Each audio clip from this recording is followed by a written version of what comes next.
qizingizni $50,000 berasizmi? Yo'q. $100,000gacha, $100,000 berasizmi? Yo'q albatta. Vaqti keladi, hali tekinga berib yuborasiz qizingizni. Hamma narsani pul bilan o'lchanmaydi-ku. Alkash yoki narkoman bo'lsa, bir boyvachchani bolasi bo'lsa, Xudo insof berib qolar deb shunga qizini beradi.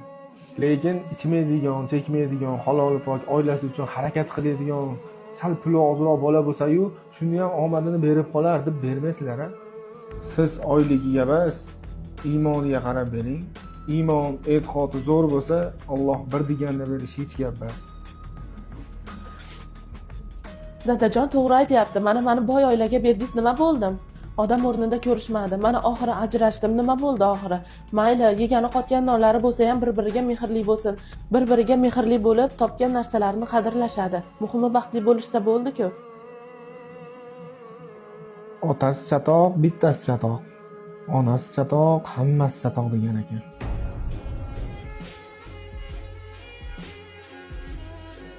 Otasi chatoq, bittasi chatoq. Onasi chatoq, hammasi chatoq degan ekan.